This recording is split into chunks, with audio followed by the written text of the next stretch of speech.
without further ado, let's hop into this.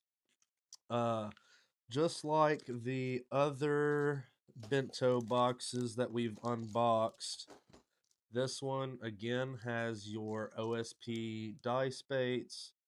These are the ones with no salts, so a little bit, well, they're more buoyant, but dice baits without salt, and then we've got the dice baits with the salt. These